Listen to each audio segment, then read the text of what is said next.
Hey everybody, welcome back. It's kind of been a minute. Today we're going to do the first video in a series of videos where we cover the analog way Zenith. I know I'm still covering analog way stuff. I cover stuff I have access to and know how to use, so that's about it. Analog way Zenith 100, got it sitting in the corner. We're going to do, like I said, a couple different episodes. Today will be episode 1. I want to cover the physical box itself. I want to talk about how we can do things like change our IP address so that we can get into the graphic interface because, spoiler, there aren't a lot of buttons on the front of this thing, so you have to use a graphic interface. So let's jump right in. So we're going to start with the back of the box. Now, if you're used to analog ways, this is going to look a little bit different. Normally, most analog ways have multiple plugs on each input. This does not, with the exception of inputs 1 and 2. So, but as always with most analog ways, if you look at the back, the light gray, the plugs in the light gray area or light gray boxes are your inputs. The plugs in a dark gray box are your outputs. They even stayed very consistent and did this on the audio plugs as well. You can actually do line inputs for audio as well as line outputs in conjunction with your Dante if you wanted to do it that way. Now, you will notice we have, these are all pretty much uniform with a couple exceptions. Inputs 1 and 2 does give you a 2-plug option. You can either do HD SDI or HDMI. And plugs 5 and 8 are HDMI, and they are the only ones that give you a loop through.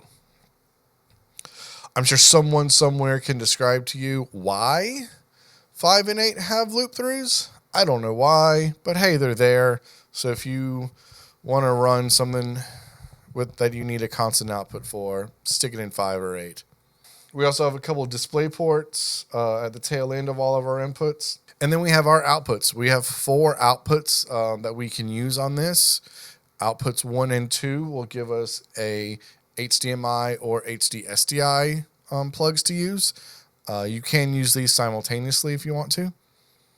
And outputs 3 and 4 up the game and give you not only that HD SDI, that HDMI, but also fiber. Now let's look at the front. And the biggest thing you'll notice about the front is, once again, the vast lack of buttons. If you've been using a quick view for a while or a Pulse 2 for a while, and you're just now upgrading to the 4K area, and you liked using your buttons, time to change.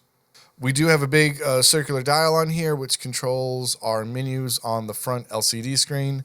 The LCD is not a touch screen, so you do have to, just play with this little rotating jogger and then press OK or back a bunch.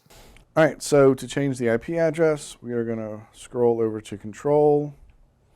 Connection is our top point in the menu. IP4. I've already changed these, but you would scroll down to Device IP. Click enter, enter a third time, and you can move this dial to move the numbers. All I did was take it from 2, which is the default, down to 0.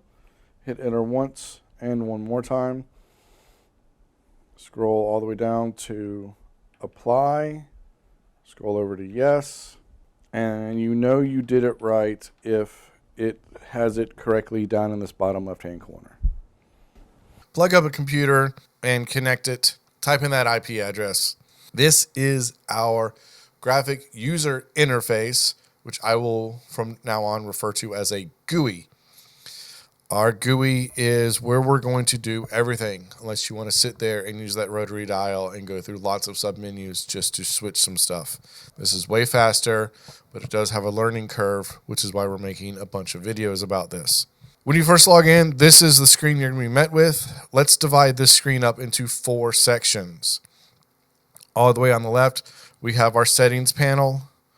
This large section in the middle that has a lot of pictures is going to be, I don't know what to call it, our edit view. But I'm going to break it down into just where all of these screens are. Past that, we have our properties and menus tab. And right past that, we also have a transition tab. Going all the way back to the left, for our settings panel, we have our screens, which is what we're looking at right now. We can set up a multi-view. We can go through pre-configure settings. We can actually edit the multi-view as far as formats and outputs. We can look at our outputs, all of our inputs, our images, as well as our image library, custom formats, custom EDIDs, as well as pre-made EDIDs, LUTs. If you have an awesome LUT that you normally use on your mirrorless or cinema camera or fancy DSLR camera that you always throw that particular LUT on, you can install that in your analog way and attach that to all of your cameras or not. Audio tab, we have Dante and we have custom timers and streaming. This box is really cool because you can stream directly to a YouTube channel, Facebook. You can use Restream, Twitch. All of those are already partially pre-configured. You can output this to a custom RTMP.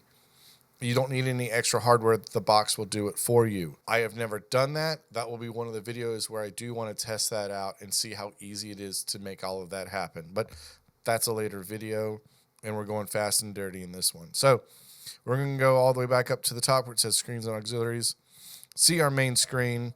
I am going to click this button over here to collapse that down to give us a little bit more space. The first column in our edit view are all of our inputs, all 13 of them. As always, you see a preview of what that input looks like at the time.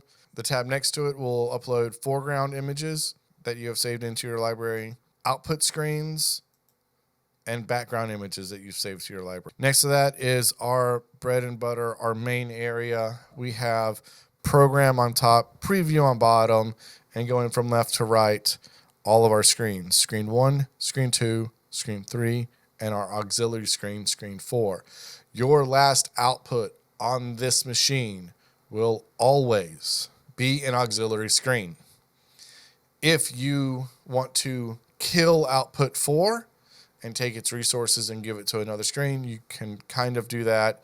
But if you use all 4 outputs, one of them has to be an auxiliary. Inside each one of these things, we kind of have the same setup. We have the fact that it's program. We can, if we click that, it gives us a little menu. It kind of tells us what's going on with that particular screen on the live end. If we have a memory, we can click on it and save it. We can rename it. Other basics, background. You can select your background, your layer 1, your layer 2, and your foreground. And you can tell it what audio you want to be sending out the line as well. You can also set it up for the audio to come from whatever is on layer 1 or layer 2.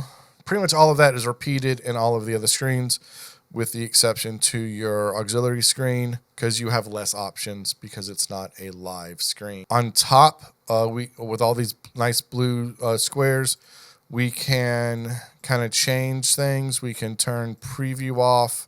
We can turn program off. We can deselect certain screens. We can select all of the screens, and we can kind of just customize this however we want it. And we can always hit reset to make it come back. Now, the next column to the right of that, we have 2 menus that we can joggle between: properties and memories. Properties are, again, if you've been using Analog Way for a while, you'll kind of recognize a lot of these names and a lot of these options.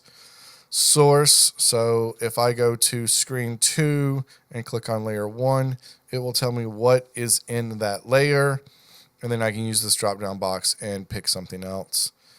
I can also just, from the sources column, click, drag, and drop, which is typically what I do. Position, it takes the center point of your layer and tells you where that is. But if you want to move stuff left or right, up or down, you can do that as well. And then you can reset it back if you mess it up. Size, You can unlink these so you can make it an odd size, or you can link them and it'll keep your aspect ratio. Transitions. They're transitions, man. What do you want to do? But there is a transition in and a transition out for each layer. And remember that it's by layer. All of these settings are by layer. Opacity, if you want it to hover over and be kind of, you can do that. Crop, mask, which on a video processing unit side, they do two different things. I think when you mask, it doesn't process those pixels you're covering up, but when you crop, it does process them, but you can't see them. For a basic user, they basically do the same thing. Border, you can add a border. Pretty much the same options you've had on almost every analog way are all going to be here. Edge, smooth, shadow. Sometimes you can combine those. You pick the color, go from there. The color, you pick the color and the size. Effects, you can make it black and white or negative if you want to for some reason. How fast it does its transition is what speed is, and timing also has to do with your transition and how fast it goes. Memories. Memories, again, analog way hasn't really changed. They're not reinventing the wheel on this one that much. We have master memories, we have screen memories, and we have auxiliary screen memories. You can load them, edit them, save them, or delete them. You can toggle names. You can toggle ones that you haven't saved, and you can create custom ways it looks in the column feed. You can load them. You can edit them. Edit enables this tiny little vertical ... right there. It brings up a menu which allows you to rename it and add color to it. Editing also allows you to rearrange the order they appear in. One note on that is you're rearranging the order that they appear in, not reassigning numbers to the ones you've already made. So if you are going to make buttons on a BitFocus companion with a Stream Deck, and because this is in the third slot, you tell it it's number 3, you will be wrong. You'll actually be loading up this one, which is number 3. This one is number 5. This one is number 6. This one is number 7. It's a bit confusing. I think they just did it to make things simple. Lastly, what we're going to cover today is the transition panel. Top, quick preset, on or off.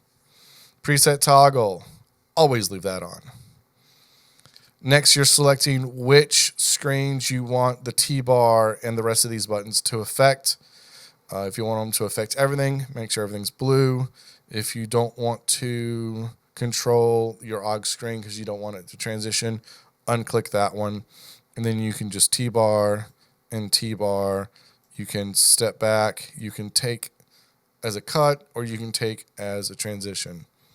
So this is a very quick and a very dirty intro. On the next one, I want to go through all of our options, not just pre-config, but pretty much everything else that's there.